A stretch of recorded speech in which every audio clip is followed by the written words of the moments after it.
First of all, I want to be the first player today to make sure that we understand how grateful we are to see our coach, our man that was in charge, Steve Fisher, back in town. I think now we can say the second half of the mission is complete because we have our leader back with us.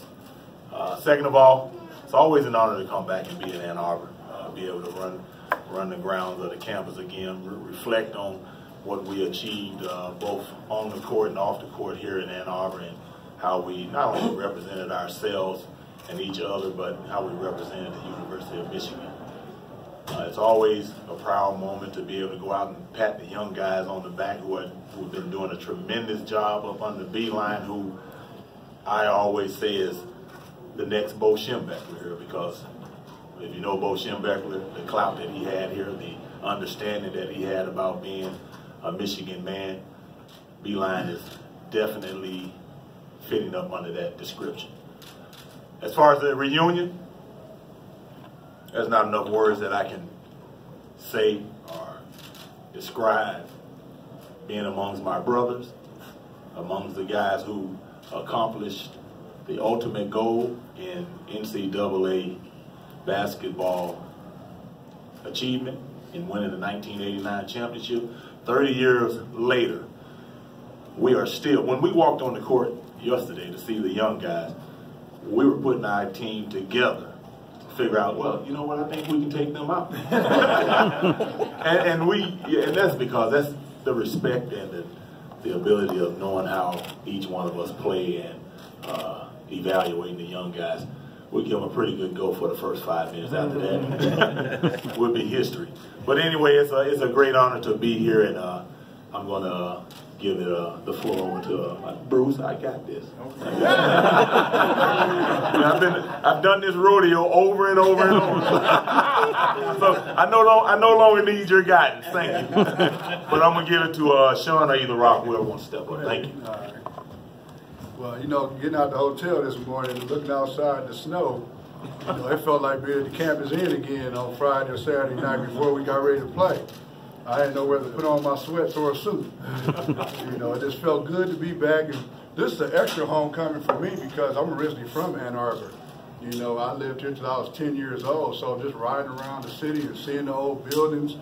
And just more importantly than that, you know, just being around my brothers. You know, these guys, you know, I tell people all the time, if it wasn't for this guy right here, I probably wouldn't have played in the NBA.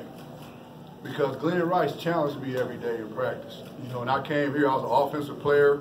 I knew nothing about defense. And guarding this guy, you better play some defense. And so, that, you know, that's something that just resonated with me throughout my career. And then all the rest of the guys, the camaraderie we had on our team and the closeness as brothers.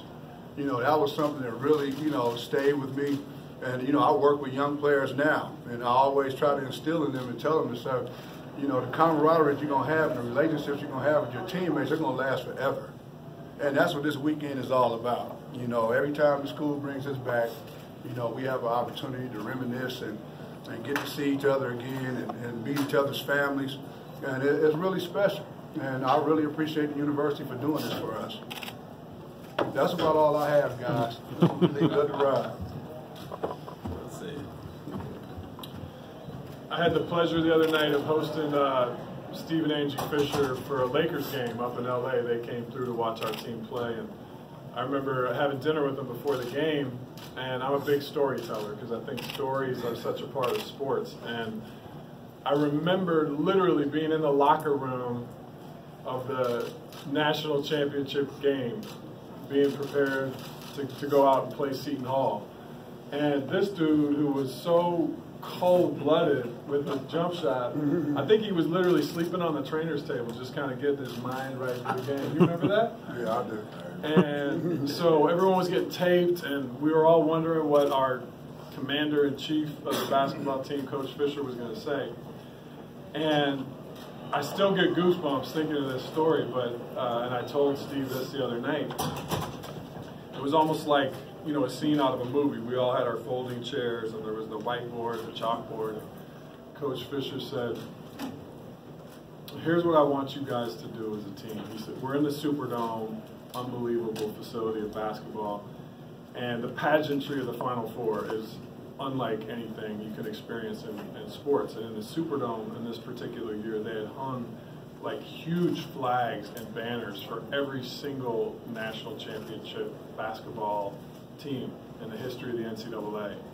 So you had the great schools, the Kentuckys and the Dukes and all the schools hanging around.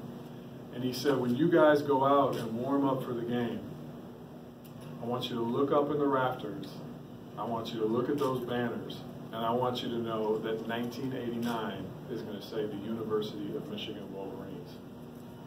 And that was just one of those goosebump moments for us where we went on and we accomplished our mission.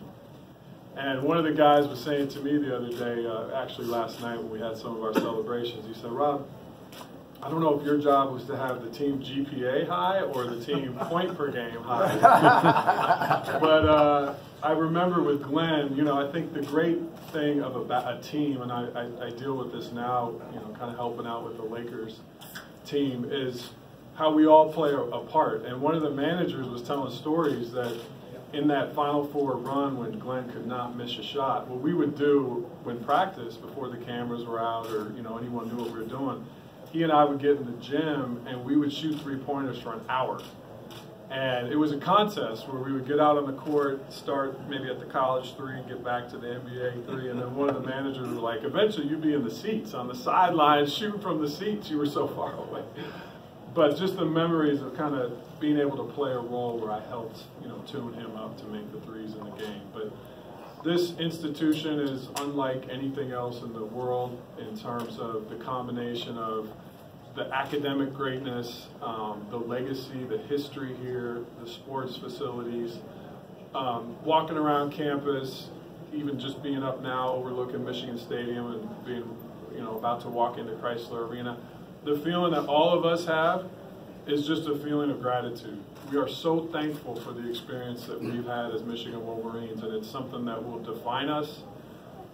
It's something that will carry us to the great places life will continue to bring us. And so thank you guys so much for being here today to support us. Any questions? You guys got any quick questions that you'd like for? Hey Glenn, can you and Higgins still hit threes? You should have seen us last Still night. got my right arm. Absolutely. You should have been at the player development facility last night. We went at it. You didn't see me at All-Star Weekend? Did you not see me? I was there. I'm still This man stroking. didn't miss. I don't have time to miss too often, so. Any questions for the guys? What do you guys think of Chrysler now compared to how it was when you guys were playing here in college? Man, this facility has grown. I wish we'd have had it like this back then, because I can promise you this, we probably would have won back to back. For real. I mean, the preparation, I mean, the equipment they have now and the ability to get the preparation in, probably, you know, we had it at 100%, but I'm pretty sure now it's at 1,000. I mean, we can develop muscles that we hadn't ever seen on our bodies, and the nutrition level I see that these kids are going through is remarkable. They're incredible athletes now, and yeah, you know, if we'd have been able to mix that in with what we had then, it'd have been a sight. No doubt about it. I think Illinois had their Final Four celebration this weekend too, and Stephen Bardo was talking about you on the Big Ten Network and how hard it was to guard you. Do you ever talk to those guys or cross paths with them? Yeah, we, as a matter of fact, we just had a conversation about that a couple of weeks ago, and yeah, I mean, they're having a celebration now, their 30th as well. And what we talked about was it was eerie, because I had to give them some credit. You know, I was talking about how athletic and how talented their team was, but then at the end I had to tell them, yeah, you guys were talented, you're very athletic, but can you say you're champions? Well, the corollary too is on your senior day in Chrysler. So we wanted to honor this guy with a big win against the Fighting Illini, and they came in here and woo, boy, they spoiled that. they spoiled it. But that was a gift. It was a gift, because a payback is a dish best served cold. Absolutely. That's right. That dish happened to be hot rice. Bring it there. I don't think they stomach. That's a good one. Cajun rice. That's a good one, Cajun man. rice. That's a good one. Yeah. Sean, do people still recognize you from the shot? Yeah, Yeah, they do. They do. People that were around back in those days. Yeah. Yep. A few of us. Yeah, a few of us, right. Illinois definitely remember him. Offensive rebound. And I egg those guys on Facebook, social media all the time. Bardo, Marcus Liberty, all those guys. I tease them. He boxed out. What's that? You boxed out. Yeah, well, Nick didn't box out. But that's the thing about when you have guys that we had on our team who had great character, with great people, and you have people like the Nick Andersons, Steve Bartles. You're able to compete, but at the same time you have a lot of respect for one another, and that's what it's all about. Yeah, it's funny about Nick Anderson. We became teammates in Orlando, and we never talked about that shot. The whole season we never talked about it. We were good friends, Nick and I. He didn't want to talk about it. He didn't want to talk about it. Sean was polite. Yeah, no doubt. Bill Frieder's the one who brought you guys here. Do you guys still talk to him and talk about the role that he played in getting you guys all together? Yeah, absolutely. We still talk to Bill. As a matter of fact, I talked to him about a month ago, and we always let Bill know that he was always a part of us. He was the one that was responsible for the majority of us being here at the University of Michigan. He's the one that taught Steve Fisher everything that he gave Fisher the ability to do the things that he was able to do. So Bill's always going to be a part of the University of Michigan. He's always going to be a part of each individual on our team, and you can best believe he's a part of that championship team. I've had the privilege living in California. Coach Frieder has a house there. I'll see him often. When I was a player representative, got to work with James Harden, who was an Arizona State player, where Frieder was at the time. So have stayed in close contact with him. And to your point, he's the one who brought so much of this together. I can remember the day that he came to the home visit for a recruiting trip for me in Chicago.